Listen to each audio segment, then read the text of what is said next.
In the summer of 1942, a 61-year-old general stood in the mountains of occupied Yugoslavia and looked out over a landscape that was about to become one of the most brutal killing fields of the entire Second World War.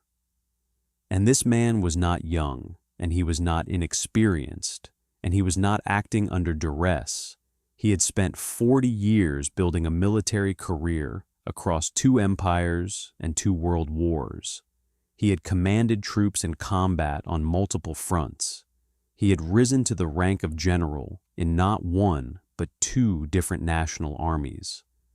And now he was here, in the mountains of the Balkans, with the full backing of Heinrich Himmler and the SS behind him. And he was about to build something that would become one of the most criminal military formations in the history of modern warfare. And his name was Arthur Phleps. And if you have never heard that name before, then by the end of this video, you will understand exactly why you should have, and why the people of Yugoslavia never forgot it. The story of Arthur Phleps does not begin in Germany, and it does not begin in the SS, and it does not begin with Adolf Hitler. It begins in a small town called Berthelm in Transylvania in 1881, which at that time was part of the Austro-Hungarian Empire and is today part of Romania, and Phleps was born into the ethnic German community that had lived in that part of southeastern Europe for centuries, a community that called itself the Transylvanian Saxons, and that had maintained its German language and culture and identity across generations of living, surrounded by Romanians and Hungarians and Slavs. And this background is not a minor biographical detail. It is the key to understanding everything that Phleps became, because growing up as a member of an ethnic minority in a multi-ethnic empire does something to a person's sense of identity. It makes ethnicity feel like the most fundamental thing about you. More fundamental than nationality or citizenship or the borders that politicians draw on maps. And this feeling of ethnic identity as the core of who you are was exactly the ideological foundation on which Heinrich Himmler was building his vision of the SS. The young Arthur Phleps showed early promise as a student and as an athlete and as a natural leader, and he chose a military career in the Austro-Hungarian Army, which was the natural choice for an ambitious young man from a good family in the empire. And he proved himself a capable and determined officer who advanced steadily through the ranks in the years before the First World War. And then the war came in 1914, and it tested Phleps in the way that war tests every soldier,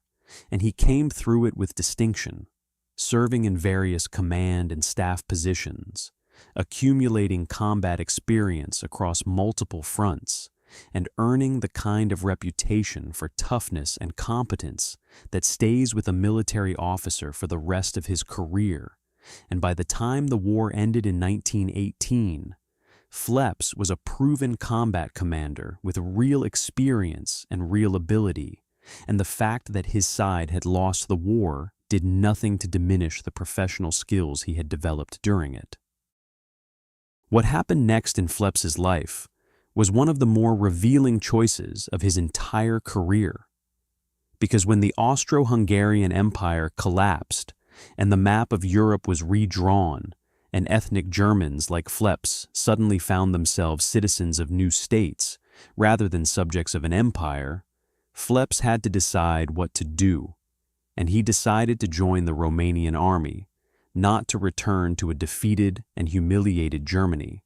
not to retire from military life, but to continue his career as a professional soldier in the service of the new Romanian state that now controlled Transylvania. And he rose in the Romanian army just as he had risen in the Austro-Hungarian army through competence and hard work and political skill,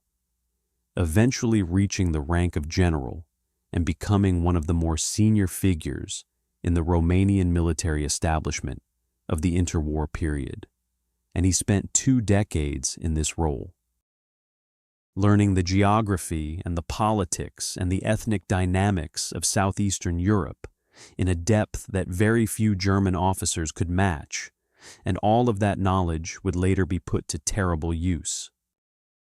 But by the late 1930s, something was changing in Arthur Phleps, and that something was ideology, because the rise of National Socialism in Germany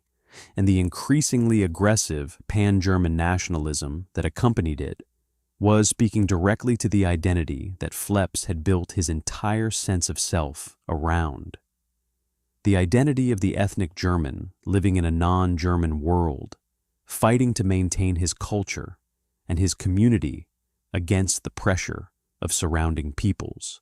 And when Himmler began reaching out to ethnic German communities across Eastern Europe to recruit for his expanding Waffen SS, the message he was sending was that these communities mattered, that their German identity was something worth fighting for, that the SS was building a pan-European German military force that would include and honor the Volksdeutsche, the ethnic Germans of the diaspora. And Phleps heard this message, and it resonated with everything he believed about himself and his people. In 1941, Arthur Phleps did something that must have seemed extraordinary to everyone who knew him. He resigned his commission as a general in the Romanian Army. He left behind the career he had spent 20 years building in Bucharest, and at the age of 60, he traveled to Germany to join the Waffen SS as a volunteer. And think about what that decision means for a moment, because this was not a young man swept up in the excitement of a new movement. This was a 60-year-old general with 40 years of military experience who made a cold and deliberate choice to commit himself to the SS and everything it represented. And that choice tells you that Arthur Phleps was not a bystander or a follower or someone who went along with things because it was easier than resisting. He was a true believer, a man who looked at what the SS was and what it stood for and said, yes, this is what I want to be part of. And Himmler recognized immediately what he had in Phleps, which was a senior officer with combat experience, deep knowledge of the Balkans, the ability to speak multiple languages including Serbian and Romanian and Hungarian, and an ideological commitment that could be trusted completely. The task that Himmler gave Phleps in 1942 was to create a new SS division from scratch in Yugoslavia, and the raw material he was given was the ethnic German population of the region, the Volksdeutsche, who had lived in Yugoslavia for generations and who were now living under German occupation or in the puppet state of Croatia. And Phleps threw himself into this task with everything he had, traveling across Yugoslavia to recruit, setting up training camps, establishing supply chains, and building the organizational structure that would turn a collection of ethnic German farmers and craftsmen into a military force. And he named this division the Prinz Eugen Division, after Prince Eugene of Savoy, the great Habsburg commander who had fought the Ottomans in exactly this part of the world 2.5 centuries earlier. And the choice of name was not accidental. It was a statement of identity and of purpose. Connecting the new division to a tradition of German military power in the Balkans that stretched back centuries, and claiming that tradition as the division's own. The Prinz Eugen Division became operational in late 1942 and was immediately deployed for anti-partisan warfare in Yugoslavia. And this is where the story of Arthur Phleps becomes something that cannot be described in neutral military language. Because what the Prinz Eugen Division was sent to do in Yugoslavia was not anti-partisan warfare in any legitimate sense of that term. It was a systematic campaign of terror and murder directed primarily against the civilian population. And the theory behind it was explicit and was stated openly in the orders that came down through the SS command structure, the theory being that a partisan movement cannot survive without the support of the civilian population, and therefore the way to destroy the partisans is to destroy the civilian population that supports them, which in practice meant burning villages, executing men of fighting age as suspected partisan sympathizers, driving women and children from their homes in the middle of winter, and making life in areas of partisan activity so unbearable that no one would dare provide any assistance to the resistance.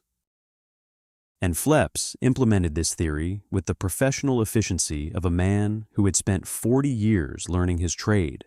because he understood that terror works best when it is systematic and consistent, when the population learns that certain behaviors will always produce certain consequences, and the consequence that the Prinz Eugen Division established in the areas where it operated was simple and brutal. Any village found to have given any assistance to the partisans, any shelter, any food, any information, would be burned, and its male inhabitants would be shot, and this consequence was applied again and again across Serbia and Bosnia and Montenegro and Croatia over the 2 years that the division was in operation, and the cumulative result of this policy was a death toll that historians still struggle to quantify precisely. But that certainly ran into the tens of thousands of civilian lives. One of the first major operations that demonstrated what the Prinz Eugen Division was capable of came in late 1942 and early 1943 in the mountainous region of southeastern Bosnia, where German forces, including the Prinz Eugen Division, were conducting operations against Tito's partisan forces, and the pattern that emerged during these operations became the template for everything that followed. German and SS forces would move into a valley. They would send units ahead to block the exits, and then they would sweep through the villages one by one, and the men they found would be interrogated, and those who could not prove they had not assisted, the partisans would be shot, and the villages themselves would be burned before the troops moved on, and the landscape that was left behind after one of these operations looked like something from another century. Burned foundations where houses had stood, bodies in the fields, and the survivors, mostly women and children and old people, wandering through a countryside that had been deliberately destroyed. But if those early operations established the pattern, it was Operation Schwarz in May and June of 1943 that showed what the Prinz Eugen Division could do on a truly large scale, because Operation Schwarz was the largest German anti-partisan operation of the entire Yugoslav campaign, involving over 100,000 German and Axis troops in a massive coordinated offensive across Montenegro and Herzegovina, aimed at finally destroying Tito's main partisan force, and Phleps was one of the senior SS commanders overseeing the SS component of this operation. And the operation did achieve significant military results, inflicting serious casualties on the partisan forces and driving Tito himself to the brink of defeat. But the methods used to achieve those results went far beyond anything that could be justified by military necessity. What happened in the villages of Montenegro during Operation Schwarz was documented in reports that survived the war and were later introduced as evidence at Nuremberg. And those reports describe a systematic process of collective punishment applied to the civilian population on a scale that was staggering, even by the brutal standards of the Eastern Front. Villages were burned by the hundreds, men were shot in groups, and the mountain communities of Montenegro that had maintained their way of life for centuries were destroyed in a matter of weeks, and the people who survived Operation Schwarz did so not because German forces showed mercy, but because the mountains were large enough that not everyone could be found, and the testimony of those survivors, collected by Yugoslav authorities after the war, painted a picture of organized, deliberate mass murder that left no doubt about the nature of what had been done. The numbers from the Prinz Eugen Division's operations are difficult to establish with complete precision because the chaos of war and the deliberate destruction of records makes exact accounting impossible. But the Yugoslav government's post-war investigations concluded that the division was directly responsible for the deaths of at minimum several tens of thousands of civilians, with some estimates running considerably higher. And these were not deaths that occurred in the course of legitimate military operations against armed combatants. They were the result of a deliberate policy of collective punishment that Phleps had helped design and that his subordinate commanders implemented with his full knowledge and approval, and the villages that were burned, and the men who were shot, and the families that were destroyed represent a crime against humanity that was systematic and calculated and entirely intentional. What is particularly important to understand about Phleps's role in all of this is that he was not a commander who lost control of his troops or failed to understand what they were doing, because Phleps had 40 years of military experience and knew exactly what anti-partisan warfare in the Balkans produced when conducted according to SS doctrine, and the orders that bore his name and that went out to the units of the Prinz Eugen Division were not orders that accidentally resulted in civilian deaths as a byproduct of legitimate military action. They were orders that deliberately targeted the civilian population as a primary means of achieving military objectives, and the distinction matters enormously because it means that Phleps was not a commander who tolerated atrocities committed by undisciplined troops. He was a commander who ordered atrocities as a matter of deliberate military policy, and that makes him not a tragic figure caught up in forces beyond his control, but a war criminal in the fullest sense of that term. The Prinz Eugen Division also participated in some of the most notorious specific atrocities of the Yugoslav campaign, and one of the most documented of these was the massacre at Kosutica in Serbia in 1943, where the division's troops swept through a cluster of villages in a single operation and executed over 300 civilian men in a single day. And the documentation from this massacre includes not only survivor testimony, but German military records that recorded the operation matter-of-factly as a routine anti-partisan clearing action, with the number of executed civilians listed alongside other operational statistics. And the casual bureaucratic language of those records is in some ways more disturbing than any emotional account could be,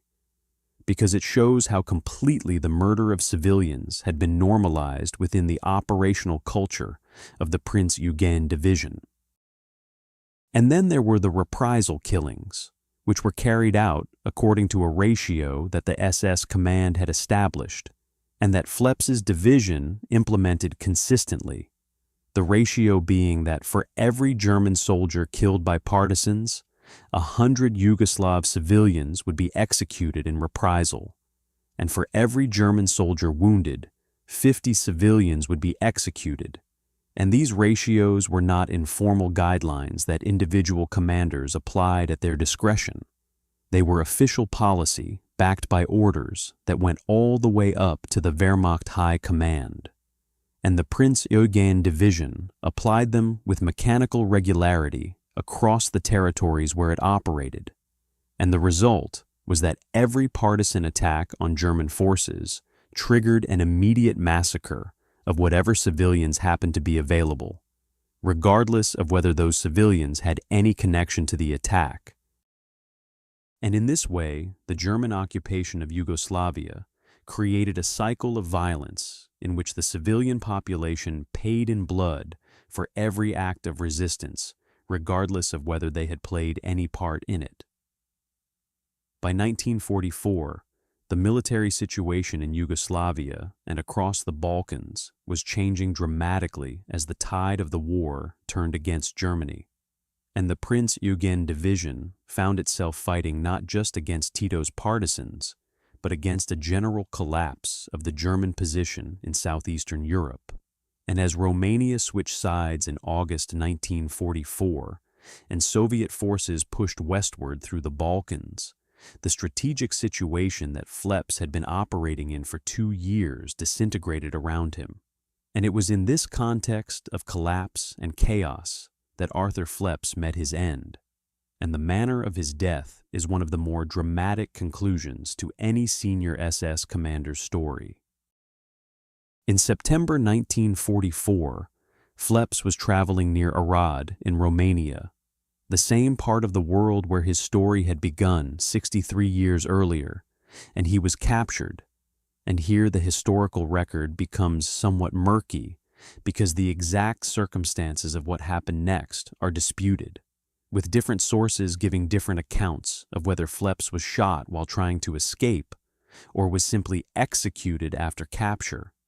And the Soviets and Romanians who captured him left no detailed record that has survived. But what is not disputed is that Arthur Phleps died in September 1944 in Romanian territory, captured by the forces of the country whose army he had once served,